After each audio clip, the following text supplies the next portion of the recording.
मैंने 2014 में मोदी जी का प्रचार किया है उनको वोट डालने, क्योंकि हमको चेंज चाहिए था। कांग्रेस ने किया नहीं, हमको उनकी सरकार पसंद नहीं आई तो हमने चेंज कर दिया। आप अभी कांग्रेस को 70 ईयर का जो हिसाब मांगते हैं, उसके बाद 10 साल में आपने क्या किया? कुछ भी नहीं किया। ये कल ये मोदी जी की इधर सभा हो गई, इधर यूनिवर्सिटी से 300 रुपये लेके स्टूडेंट्स इधर से लेके गए थे। हाँ, उनको बताया गया कि मोदी उधर से ये बात किए तो इधर से ये घोषणा करनी चाहिए। हाँ, 2-3 बात मोदी ने मराठी में लाइन में कर दी। और ये मतलब अंधभक्ते, मैं पॉलिटिकल नहीं बोलना चाहता हूँ, लेकिन जो लोग हैं वो अभी इस कंडीशंस में है कि हमारे घर में खाने को ना मिले लेकिन मोदी ही चाहिए। फार्मर को 2000 रुपये किसने मांगे थे? फार्मर को 2000 रुपये। एक हम सब फार्मर के बच्चे हैं। किसने मांगे थे 2000 रुपये फार्मर को? तो उसको उन्होंने ही दिए हमारे हमको 2000 रुपये। 6 महीने के लिए 2000 रुपये देते। किसी ने नहीं मांगे थे। जो मांगते हैं उस पर कोई बात नहीं कर। वेस्टर्न महाराष्ट्र में बीजेपी आटो के आटे, पुणे से लेके सांगली तक, कोल्हापुर से लेके सोलापुर तक आटो सिटी बीजेपी हार नहीं जा रही। कोल्हापुर में दंगे हुए, वो लोकल स्पॉन्सर थे। एक तरफ वो एक ध्रुवीकरण की राजनीति भी करते हैं और एक तरफ वो डेवलपमेंट की बातें भी करते हैं। एक तरफ वो कहते हैं सनातन धर्म भी कहते हैं और एक तरफ 2047 तक भारत एक डेवलपमेंट होगा, डेवलप्ड नेशन होगा, ये भी कहते हैं। एक पैराडॉक्स है। ग्रोथ हुआ है, शेयर मार्केट उछल रहा है, लेकिन इसको इकोनॉमिस्ट जो है काफ़ी सारे दुनिया के हैं और भारत के भी हैं, इसको कहते हैं ये जॉबलेस ग्रोथ है, जिसमें कोई जॉब नहीं है और जिसमें सिर्फ क्या हो रहा है कि जो पूंजीपति है उनका ही विकास हो रहा है। साथियों नमस्कार और आप सभी का एक नए एपिसोड में बहुत बहुत स्वागत है। मेरा नाम है सोहित मिश्रा। जैसे कि आप मेरे पीछे देख रहे हैं, आज हमारे शो में कई युवा साथी जुड़ने वाले हैं। मैं फ़िलहाल कोल्हापुर में हूं और ये कोल्हापुर में शिवाजी यूनिवर्सिटी में हम मौजूद हैं। अगर कोल्हापुर की बात करें या फिर महाराष्ट्र की बात करें तो यहाँ पर चुनाव तो लगातार जारी है। जैसे कि देश के अलग अलग जगहों पर चुनाव हो रहे हैं। 7 तारीख को यहाँ पर मतदान होना है और उससे पहले हम यहाँ पर आए हैं इन युवा साथियों से बात करने, जो इस कॉलेज, इस यूनिवर्सिटी में पढ़ते हैं, इस शहर से हैं या फिर महाराष्ट्र के अलग अलग जगहों से यहाँ पर पढ़ने आए हैं। इनसे हम समझना चाहते हैं कि इस चुनाव में इनके मुद्दे क्या हैं, ऐसी क्या चीज़ें हैं जिस पर बात होनी चाहिए, नहीं होनी चाहिए, या फिर जो बातें हो रही हैं वो इनके मुद्दे हैं या नहीं, या जो देश की मौजूदा स्थिति है उसके बारे में ये क्या सोचते हैं। भारत अगर कहा जाता है कि युवाओं का देश है तो युवाओं की भी बात करनी ज़रूरी है। तो इसलिए हम यहाँ पर आए हैं। हम लोगों से बात करेंगे और आपको भी समझाने की कोशिश करेंगे कि क्या कुछ हो रहा है। आपका नाम बताइएगा और आप क्या पढ़ाई कर रहे हैं वो बताइए। मेरा नाम धीरज कटर है। अभी मैं एमफिल की पढ़ाई कर रहा हूँ। अच्छा, आप एमफिल की पढ़ाई कर रहे हैं, आप युवा हैं, हम यूनिवर्सिटी के अंदर हैं। क्या हैं युवाओं के मुद्दे, क्या हैं इस चुनाव में, और आपके मुद्दों पर कोई बात कर रहा है या नहीं कर रहा? जैसे देखे तो अभी 2014 से देखे तो युवाओं का जो मुद्दे है उसमें से पहले आता है वो बेरोजगारी का है।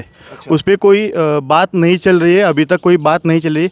और जो प्रधानमंत्री ने जो बोला था कि हर साल 2 करोड़ ये देंगे, 2 लाख नौकरियां देंगे, हाँ, तो वो अभी तक कहाँ पर नहीं दिखता। क्योंकि मैं अभी एमफिल कर रहा हूँ, लेकिन अभी मेरी जो एमफिल की जो स्टडी है उसका मैं लास्ट स्टूडेंट हूँ। मेरे बाद एमफिल बंद हो चुका है। अच्छा। अभी हाँ, एमफिल बंद हो चुका है और अभी मैं 2021 से एमफिल कर रहा हूँ, लेकिन एमफिल की जो स्कॉलरशिप है मुझे अभी तक नहीं मिली। उसी के साथ मैं भारत सरकार शिष्यवृत्ति को भी अप्लाई करता हूँ, लेकिन 2018 में मेरा एमए ख़त्म हुआ था। 2017-18 जो मेरा साल था एमए सेकेंड ईयर का, उसकी स्कॉलरशिप मुझे अभी तक नहीं मिली। जब मैंने ये इन्फॉर्मेशन, राइट टू इन्फॉर्मेशन के अंतर्गत जानने की कोशिश की तो मुझे ये पता चला कि जब से बीजेपी सरकार सत्ते पे आई है 2014 से 2018 तक कुल मिला के 11 करोड़ का स्कॉलरशिप घोटाला है। जो 11 करोड़ का, जो अभी तक कोल्हापुर की जो स्टूडेंट है शिवाजी यूनिवर्सिटी के अंदर जो पढ़ाई करते हैं और जिनकी पढ़ाई हो चुकी है उनको अभी तक नहीं मिला। और वो स्टूडेंट की ऐसी हालत है कि वो अभी इंफॉर्मेशन निकालने के लिए यहाँ आ भी नहीं सकते, क्योंकि यहाँ आने के लिए उनको 100-200 रुपये खर्च करना पड़ता है। अभी उनकी वैसी हालत नहीं है। वो सबसे पहले मुद्दा है। और दूसरा है जो कोल्हापुर में आईटी पार्क और बड़े बड़े फैक्ट्रियाँ होनी चाहिए, जो यहाँ पर नहीं है। इसकी वजह से जो कोल्हापुर के जो युवा है वो पुणे में जाते हैं। एक्चुअली पुणे में भी आप देखेंगे तो पुणे में क्या करते हैं, बड़े बड़े फैक्ट्रियाँ एक साल ही इस्तेमाल करते हैं और फिर उनको निकाल देते हैं, क्योंकि उनको एक साल के बाद उनको पेमेंट बढ़ा के देना पड़ता है, वो उनको नहीं चाहिए, तो उनको निकाल देते हैं, फिर फ्रेशर युवक लेते हैं। ऐसी बहुत हालत है और इसकी वजह से बेरोजगारी बढ़ती जा रही है। बिल्कुल, आप सोचिए, जहाँ पर भी हम युवाओं से बात करते हैं एक बड़ा मुद्दा होता है बेरोजगारी का, और ये एक अहम मुद्दा है। अगर देश में 70% 80% जो लोग हैं वो युवा हैं। आप आज से 10 साल बाद के सोचिएगा, जो युवा कह रहे हैं कि उनके स्कॉलरशिप के पैसे उनको नहीं मिलते हैं, जिनके लिए रोज़गार नहीं है, तो अब तो देश में सबसे ज़्यादा युवा लोग हैं। जब ये लोग आगे बढ़ेंगे और इनके पास कोई सेविंग्स नहीं होगी, इनके पास पैसे नहीं होंगे, रोज़गार नहीं होगा, तो देश का भविष्य क्या है? इसके बारे में युवाओं से जहाँ पर भी हम बात करते हैं ये एक मुद्दा उठता है। अभी हम देख रहे हैं कि ये हमारा जो देश है वो पूरी तरीके से तानाशाही या हुकुमशाही की तरफ जा रहा है।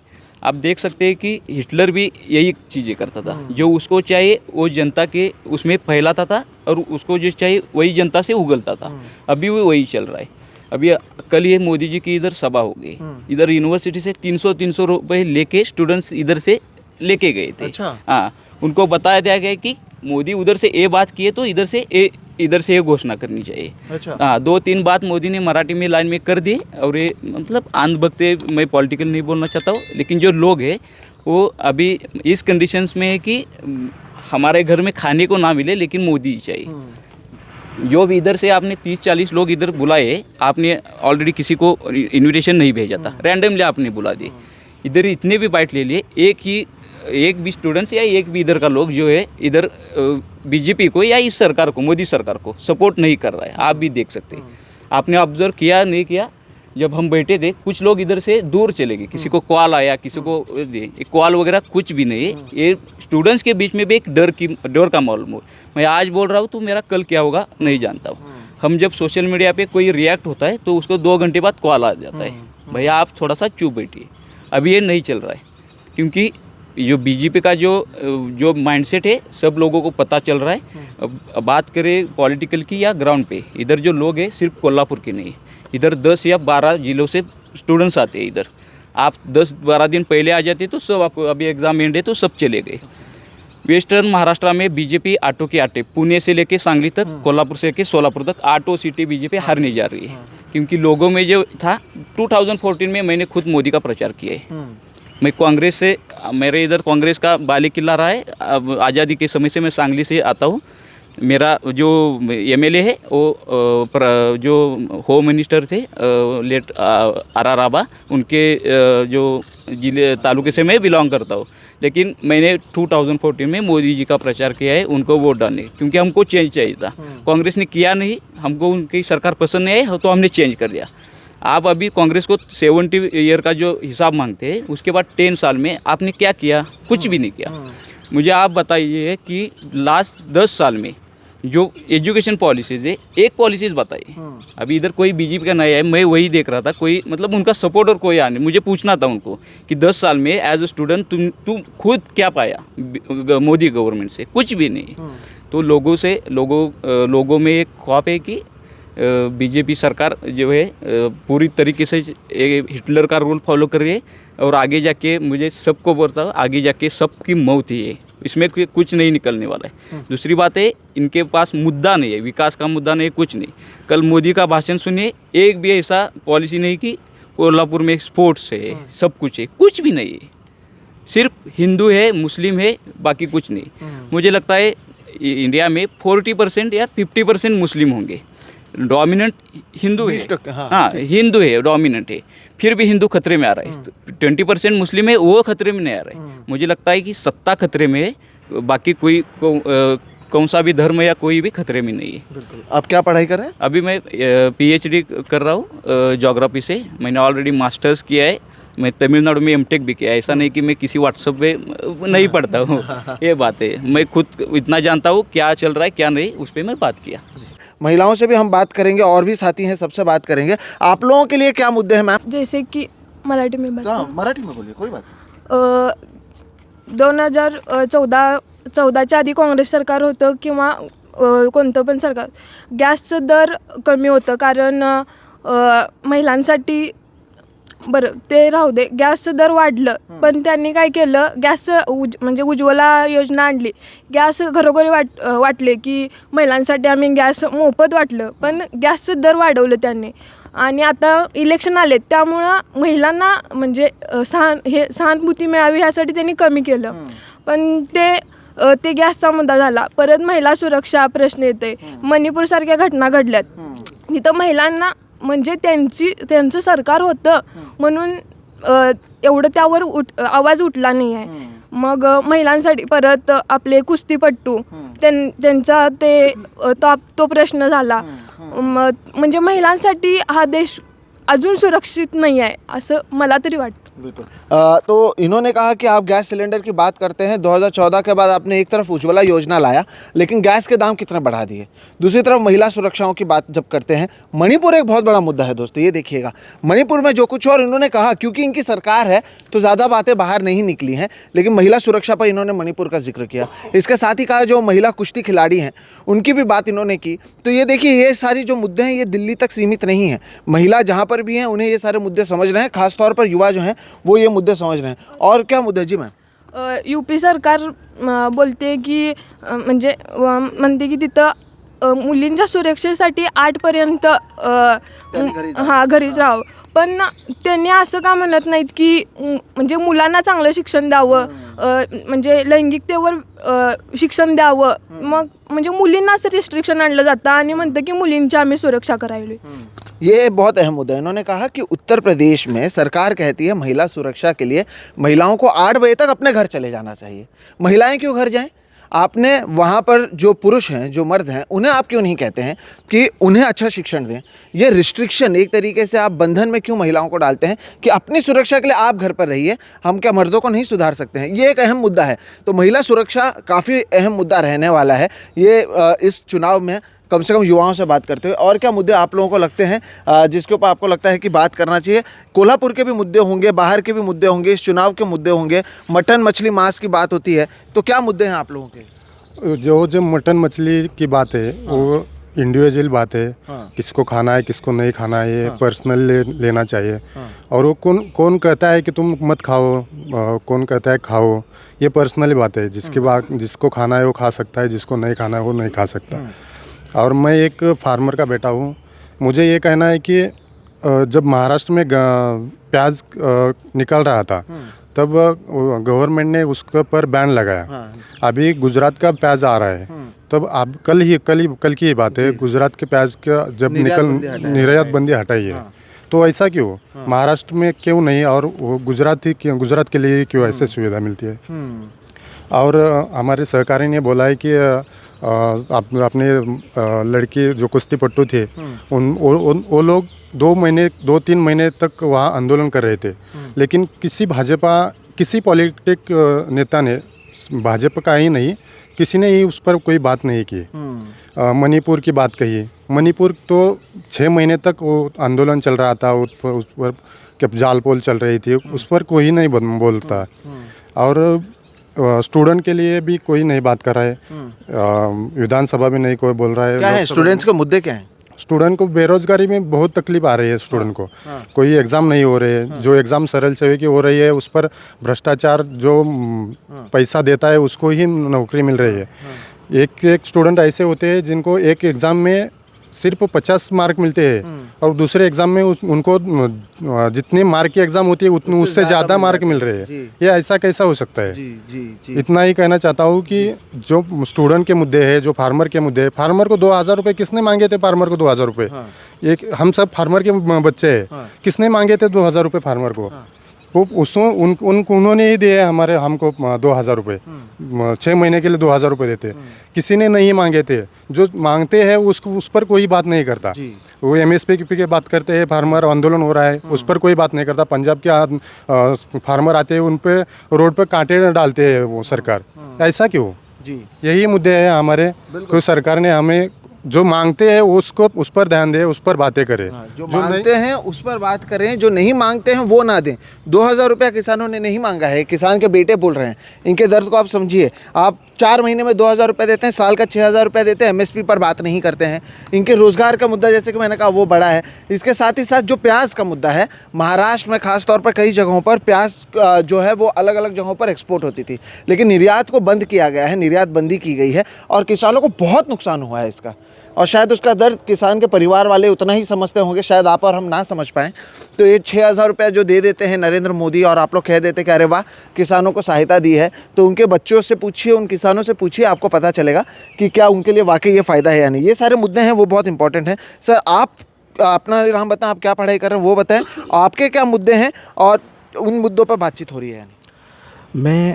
मेरा नाम अक्षय पाटिल है। हाँ। मैं अभी स्टेट पीसीएस के लिए पढ़ाई कर रहा हूँ। मेरा ये मानना है कि 2014 के बाद डेवलपमेंट तो हुआ है, डेवलपमेंट की जो गति है वो बढ़ी है क्योंकि स्थिर सरकार है। ठीक है। और वो स्थिर सरकार होने के वजह से जो फोकस है वो डेवलपमेंट की तरफ है। इंटरनेशनल रिलेशन में जो इंडिया का स्तर बढ़ा है, आप देखेंगे यूक्रेन और रशिया के वॉर में अमेरिका हम पे दबाव डाल रहा था कि आप हमारे साइड हो जाए, पर भारत ने उसका कड़ा जवाब दिया और हमारे परराष्ट्र मंत्री ने उस दबाव के आगे न झुकते हुए भारत का एक स्वतंत्र पक्ष रखा। ये मोदी जी सरकार की एक उपलब्धि है, एक पॉजिटिव पॉइंट है। ठीक है। 2014 के बाद इंफ्रास्ट्रक्चर बढ़ा है, ये आप मान सकते हैं, ये कोई मना नहीं कर सकता। इंफ्रास्ट्रक्चर बढ़ा है, पर स्क्वायर किलोमीटर रोड की जो संख्या है वो बड़ी है, कंस्ट्रक्शन बढ़ी है, संख्या बढ़ी है। बड़े बड़े टेक्नोलॉजी कंपनियां हैं। सैमसंग की दुनिया की सबसे बड़ी गीगा फैक्ट्री अभी नोएडा में है, वहाँ रोज़गार मिला है टेक्नोलॉजी हमारे युवाओं को। आईफोन की फैक्ट्री भारत में नोएडा में और बेंगलोर साउथ इंडिया में है। अभी कल ही की बात है, टाटा कंपनी आईफोन का केस बनाने के लिए अपने एक टेक्नोलॉजी डेवलपमेंट कर रही है। इससे आगे जाके युवाओं को रोजगार बढ़ेगा, डेवलपमेंट हो रहा है। पर जो सरकार का ध्रुवीकरण का राज्यकरण है, उससे थोड़ा सा हमारे सोसाइटी में थोड़ा सा ध्रुवीकरण हो रहा है। उनके राजनीतियों के बयानों से थोड़ा सा दंगे हो रहे हैं। ऐसा नहीं कि दंगे अभी हो रहे हैं, दंगे तो 400 साल से हो रहे हैं, पर उनका जो जो पॉलिटिकल सपोर्ट है, जो लोकल पॉलिटिकल, मैं नहीं कहता कि सेंट्रल गवर्नमेंट स्पॉन्सर करती है, पर उनके बयानों से जो लोकल लेवल के जो नेता हैं उनके, वो ध्रुवीकरण करते हैं थोड़ा सा। अभी पिछले ही साल कोल्हापुर में दंगे हुए, बिल्कुल वो लोकल स्पॉन्सर थे। यहाँ के लोगों ने कुछ दूसरे समाज के फ़ोन को हैक करके सोशल मीडिया पर गलत जानकारी डाली थी और उनको टारगेट किया था।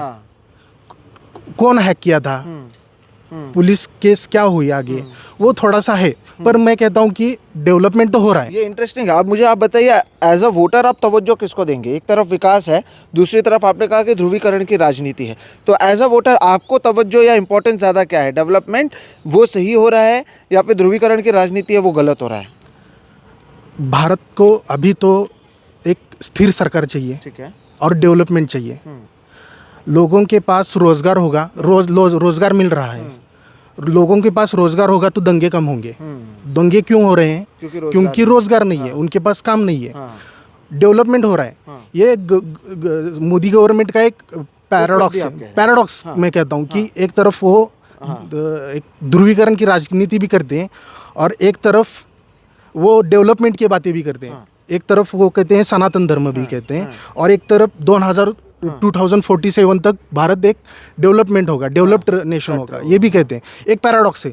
तो हर व्यक्ति को उसके माइंड से कहते हैं कि वो चूज करना चाहिए, पर मैं तो डेवलपमेंट की तरफ वोट दूंगा। बिल्कुल, ये बहुत इंटरेस्टिंग एस्पेक्ट है कि डेवलपमेंट हो रहा है, ध्रुवीकरण भी हो रहा है, आप कहते हैं 2047 तक हम डेवलप कंट्री भी बनेंगे, एक तरफ हिंदू मुस्लिम भी हो रहा है। और इन्होंने जो जिक्र किया उसी पर मैं सवाल भी करना चाहता हूँ कि कोल्हापुर में ही जहाँ पर हम हैं, पिछले साल जहाँ पर दंगे हुए थे उस पर भी बात करेंगे दोस्तों। और कोल्हापुर से, क्योंकि हमने कहा इस बार जो चुनाव है वो शिवसेना, एकनाथ शिंदे और कांग्रेस के बीच है, और कांग्रेस के जो प्रत्याशी हैं वो भी बहुत खास हैं। वो हैं शाहू महाराज। अब आप कहेंगे शाहू महाराज कौन है?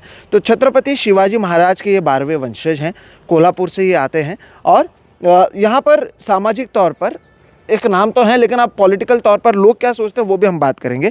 तो दंगों के बारे में जो पिछले साल हुए थे उसके बारे में क्या सोचते हैं आप लोग कि जैसे कि इन्होंने कहा कि दंगे तो पहले से हो रहे थे, लेकिन कोल्हापुर में ऐसा कभी माहौल था या अभी जो हुआ, इसके बारे में एज अ युवा आप लोग क्या सोचते हैं?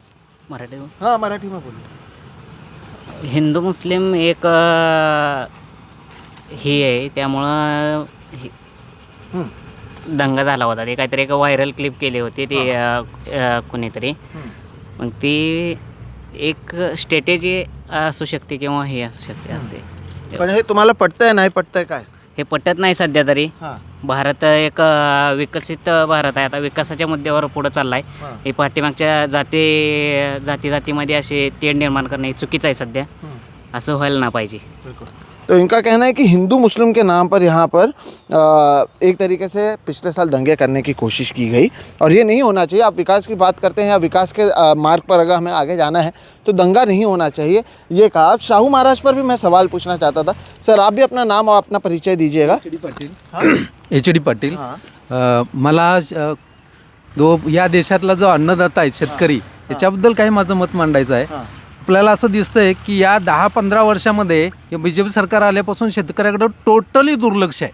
याचं कारण असं की केवळ रस्ते केले आणि रेल्वेचं आधुनिकीकरण केलं म्हणजे काय देशाचा विकास या 2 क्षेत्रामध्ये झाला असं नाही. पण या देशातलं जे महत्त्वाचं क्षेत्र आहे ते शेती, आणि या शेतीकडे जाणीवपूर्वक हे सरकार दुर्लक्ष करतं आहे. शेतकऱ्यांच्या, मला वाटतं गेल्या 2 वर्षी इतकी आंदोलनं झाली, आजही आंदोलन सुरू आहे, तरी शेतकऱ्यांच्या प्रश्नावरती हे सरकार लक्ष देत नाही. जे कायदे केले शेतकऱ्यांच्या विकासासाठी असं सरकार म्हणतंय, तथापि या कायद्यानुसार शेतकऱ्यांचा विकास न होता शेतकऱ्यांच्या मालाला आजही चांगला भाव मिळत नाही. निर्यात बंदी तर सरकार करतच आहे. कांद्याची निर्यात बंदी आहे. आता तर इथेनॉल प्रोडक्शनचं जे याच सरकारनं परवानगी दिली त्याच्यावरती बंदी घातली. फॅक्टऱ्या उभा राहिल्या, गुंतवणूक झाली, विकास त्यातून काही साध्य झाल्या नाही.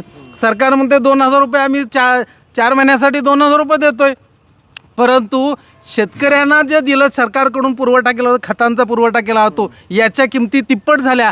600-700चं 50 किलोचं पोतं जे होतं ते 1700-1800वरती गेलं. म्हणजे इकडून सरकारने तिपटीनं पैसा काढला आणि 2,000 रुपये म्हणजे वर्षाला 6,000 रुपये एक तुकडा शेतकऱ्यांच्या नावावरती तुकडा टाकण्याचं सरकार काम करतं आहे. माझं असं स्पष्ट मत आहे, हे सरकार शेतकऱ्यांच्या विरोधी सरकार आहे आणि म्हणून हे सरकार घालवलं पाहिजे. तुम्ही काय करता ते पण सांगा. मी टीचर आहे. टीचर है। तो ये प्रोफेसर हैं, शिक्षक हैं हम यूनिवर्सिटी में, और इनका कहना है कि अगर बात करें तो किसानों पर इन्होंने फोकस किया और कहा कि 2014 के बाद किसानों के लिए कोई काम नहीं हुआ, केवल रास्ते बनाना या फिर रेलवेज़ की लाइन बिछाना, इसको विकास नहीं कहते हैं। एमएसपी नहीं मिलना एक बहुत बड़ा मुद्दा है। इनका कहना है कि कई जगहों पर एक्सपोर्ट बंद किया गया है, जैसे कि हमने प्याज की बात की, उस पर एक्सपोर्ट बंद किया गया। इथेनॉल एक बहुत बड़ा मुद्दा है। साथ ही साथ एमएसपी नहीं मिलना, लोगों को पैसे नहीं मिलना, किसानों को पैसे नहीं मिलना, और फिर आप 6,000 साल का देते हो। वो कहना है कि वो एक टुकड़ा आप दे रहे हैं, और इन्होंने कहा कि इसके खिलाफ कई विरोध भी हुआ है, कई जगहों पर बात भी की गई है। ये किसान विरोधी सरकार है।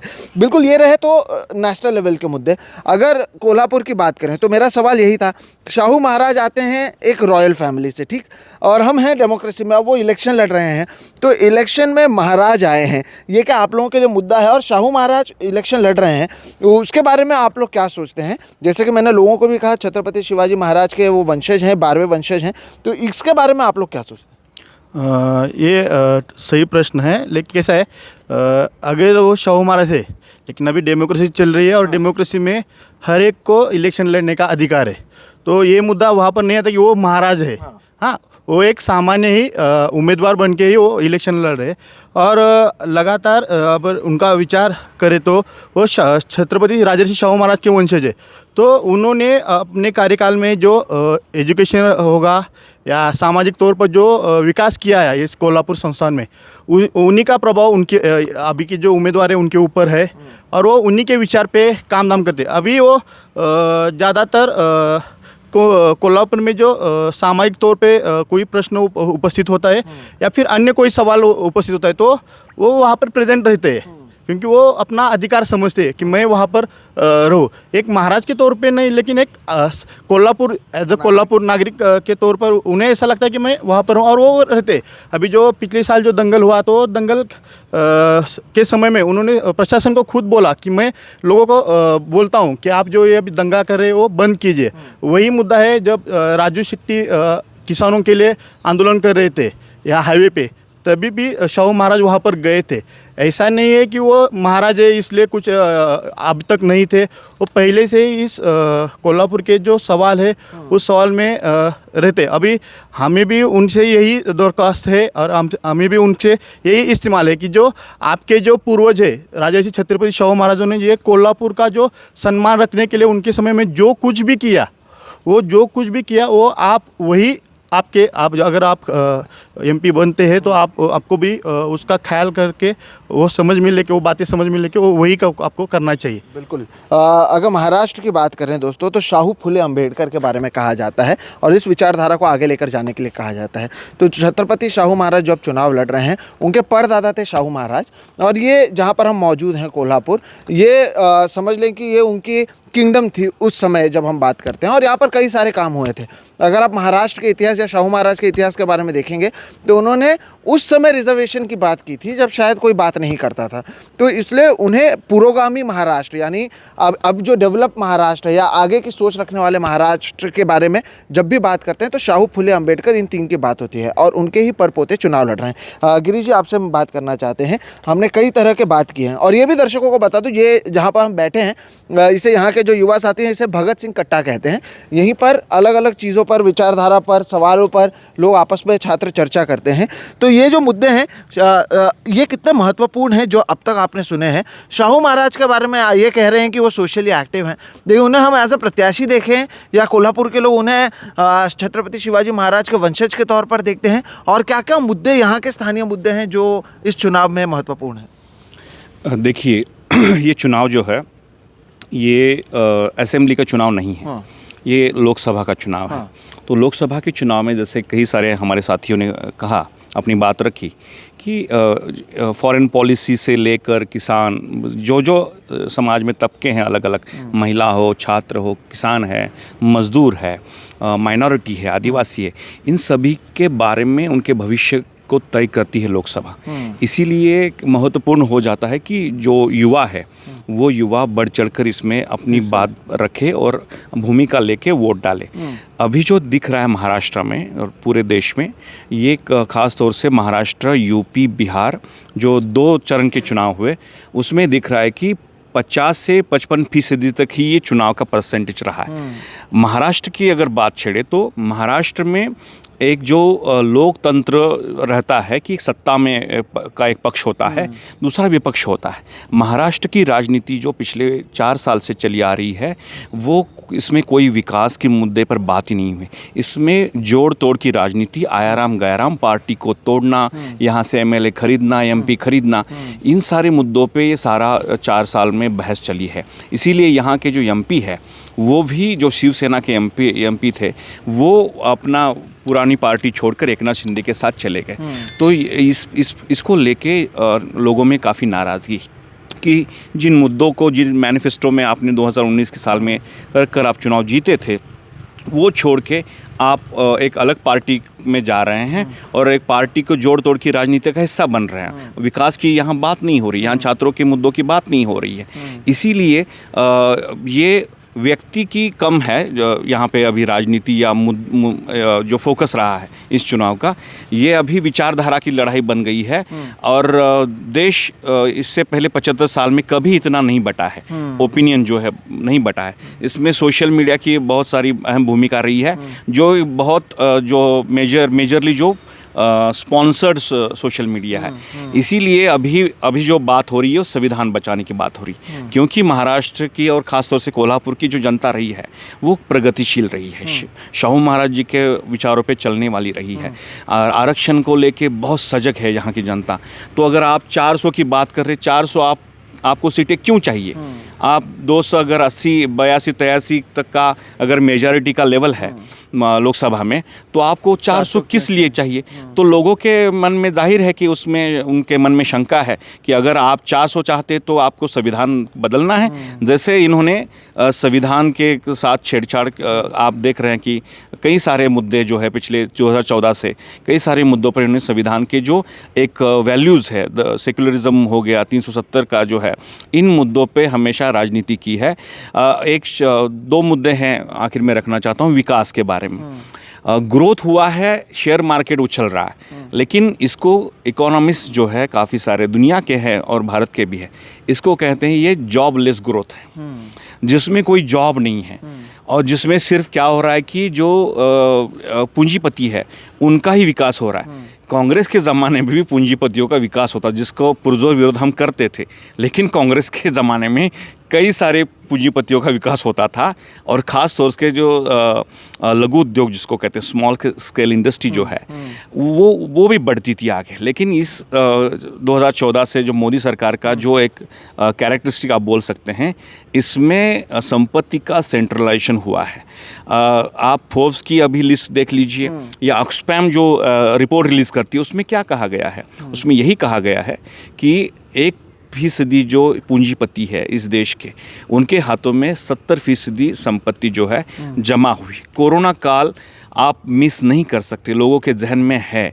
जिन फैमिलीज़ ने अपने लोगों को वहाँ यहाँ खोया है या उनकी मौत हुई है, वो इस वोटिंग में जाकर वो फोकस करेंगे, क्योंकि कोरोना काल में जिस तरीके से महाराष्ट्र की सरकार अच्छा कर रही थी, लेकिन पूरा 100% तो अच्छा नहीं कर रही थी, लेकिन केंद्र सरकार का जो एक भूमिका रहनी चाहिए थी अच्छी, वो भी नहीं रही है। इलेक्ट्रल बॉन्ड को लेके जो अभी खुलासा सुप्रीम कोर्ट की निगरानी में हुआ है, state of bank of India नहीं चाहती थी लेकिन फोर्सफुली उनको करना पड़ा है। उसमें अब ये सारी बातें लोगों के सामने आई है कि अदर पूना वाला, ये कोई लोगों का भला नहीं कर रहा था। अदर पूना वाला ने 50 करोड़ बीजेपी को एक चंदा दिया, इलेक्ट्रल बॉन्ड खरीदे और उसके बाद जाके एक वैक्सीन निकाली जिसका टेस्टिंग होना होता है। 1 साल तक ये प्रक्रिया चलती है और कई बार चलती है। वो सारी चीज़ों बाईपास करके प्रक्रिया को लोगों को वैक्सीन दिया गया। और जिस वैक्सीन से आप अभी स्टडी आ रही है बाहर, ब्लड प्रेशर, शुगर, कई सारी दिक्कत है, हार्ट अटैक, ये सारे प्रॉब्लम आ रहे हैं। तो लोगों को अब ये समझ में आ गया खेल जो है ये पूंजीपति और सत्ताधारियों का है।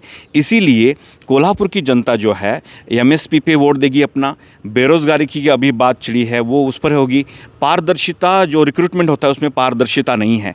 24 लाख नौकरियां अभी भी जो रिक्रूटमेंट होना बाकी है केंद्र सरकार की तरफ से, ये नहीं कर रहे हैं। सिर्फ कुछ लोगों का विकास हो रहा है। इसीलिए ये लोग जो है शाहू महाराज और यहाँ के सदाशिव मंडलिक हो या और कोई हो या धैर्यशील माने दूसरे जो है, ये मुद्दे नहीं हैं। अभी मुद्दे हैं कि भाई देश में जो लोग जो है अलग अलग तबके हैं, छात्र हो, किसान हो, माइनॉरिटी हो, ये या आदिवासी हो, इन लोगों के लिए जो सत्ता पक्ष रहा है उन्होंने कुछ नहीं किया है। विपक्ष पर ज़्यादा भरोसा लोगों को है नहीं, लेकिन अब आखिर तक जो जैसे प्रचार बढ़ रहा है, लोगों को विश्वास हो रहा है, क्योंकि लोगों की सहानुभूति जो है, एक सरकार ने गलती कर दी है। गलती क्या की है कि विपक्ष को हमेशा वो उन पर हमला करते रहें, उनके लोगों को जेल में डालते रहें। यहाँ पर कोल्हापुर में और या आसपास भी डॉक्टर नरेंद्र दाभोलकर यहाँ कोल्हापुर में यहाँ से 1 किलोमीटर दूरी पर कॉमरेड गोविंद पानसरे जी की हत्या कर दी थी। यहाँ पर ही हमने श्रद्धांजलि सभा यहाँ के छात्रों ने की थी। तो क्यों कर दी गई थी? जैसे हमारे साथी ने कहा, ये सही बात है। आखिर का जो आपका मुद्दा रहा है कि ध्रुवीकरण की राजनीति जो है, छात्र समझते हैं कि हमारे रोजगार की और शिक्षा की बात ये नहीं कर रहे हैं, ये बात कर रहे हैं सिर्फ हिंदू मुस्लिम दंगे की। अब यहाँ पे डेलिबरेटली एक कैंपेन चला गया, टीपू सुल्तान के बारे में चला गया, कई सारे छात्रों को लाके। अब टीपू सुल्तान जो है उसकी सीरियल जो है संजय खान जो उन्होंने निर्माण की थी, दिग्दर्शित की थी, वो चली टीवी चैनल पे। तो उसको लेके आरएसएस ने क्लीन चिट दी थी उसका स्क्रिप्ट, और बीजेपी के उपाध्यक्ष रहे हैं, ऑर्गेनाइजर आरएसएस के लीडर रहे हैं मलकानी, मिस्टर मलकानी। इन्होंने इंडिया फर्स्ट नाम से किताब छपवाई थी उस 90 के दशक में। उसमें एक चैप्टर लिखा है the greatness of Tipu Sultan, और उसने कहा है कि कितने महान राजा थे। तो आप पहले तय करिए टीपू सुल्तान कौन थे। हाँ, आप पहले तय करिए। तो ये नहीं हो रहा है, क्योंकि अभी टीपू सुल्तान जो है इनके लिए एक विलेन बन चुका है, बनाया गया है। टीपू सुल्तान है नहीं। औरंगजेब का भी जो अपने इतिहास में अपना अपना उसका स्थान रहा है, जो कि शिवाजी महाराज के लिए, और कोई भी उनको यहाँ पे सम्मान नहीं करता है औरंगजेब का। लेकिन वो मुद्दे चुनाव के नहीं है। सरकार आपको चुन के दिया है इसलिए सरकार में कि आप जनता के लिए विकास की राजनीति करिए, रोजगार दे, और शांति अगर रहेगी तभी विकास। शांति और जो विकास है ये एक ही कॉइन के दो ये अहम बात आपने कही है, शांति और विकास, ये एक मुद्दा है। तो देखिए दोस्तों, ये हम भगत सिंह कट्टा पर बैठे हुए हैं कोल्हापुर के शिवाजी यूनिवर्सिटी का। हमने कई मुद्दे पे बात की। बेरोजगारी का मुद्दा तो उठाया, महिला सुरक्षा का मुद्दा उठा, मणिपुर का मुद्दा उठा, कुश्ती खिलाड़ियों का मुद्दा उठा, किसान के जो बच्चे हैं वो मुद्दा उठा रहे हैं, किसानों के मुद्दे को उठाया गया, डेवलपमेंट और विकास का मुद्दा भी यहाँ पर है, ध्रुवीकरण का मुद्दा भी यहाँ पर है, जो दंगे हुए उसका भी मुद्दा यहाँ पर है। तो तमाम ऐसे मुद्दे हैं जिसके बारे में युवा सोच रहे हैं। इन युवाओं की सोच के बारे में आप क्या सोचते हैं ये ज़रूर बताइएगा। हमारी कोशिश ज़मीनी स्तर पर जाकर लोग क्या सोच रहे हैं वो आपके सामने लाने की थी, और इस वीडियो के ज़रिए वही किया। तो ये वीडियो हम कोल्हापुर से युवाओं के साथ कर रहे हैं। युवा साथी के जो भी उनके मन में सवाल या उनके मन में जो भी मुद्दे हैं उसे हमने पेश करने की कोशिश की है। और लास्ट में जैसे कि इन्होंने पूरे तरीके से बताया, चाहे वो इलेक्टोरल बॉन्ड का मुद्दा हो, सुप्रीम कोर्ट का मुद्दा हो, कोविड का मुद्दा हो, या फिर विपक्ष के लोगों को जेल में डालने का मुद्दा हो, तमाम मुद्दों पर बातचीत हमने यहाँ पर की है। ये वीडियो आपको कैसा लगा, रिजर्वेशन का मुद्दा हो, ये वीडियो आपको कैसा लगा वो आप ज़रूर बताइएगा। मेरा नाम है सोहित मिश्रा और आप देख रहे हैं सोहित मिश्रा ऑफिशियल। फिलहाल इतना ही, नमस्कार।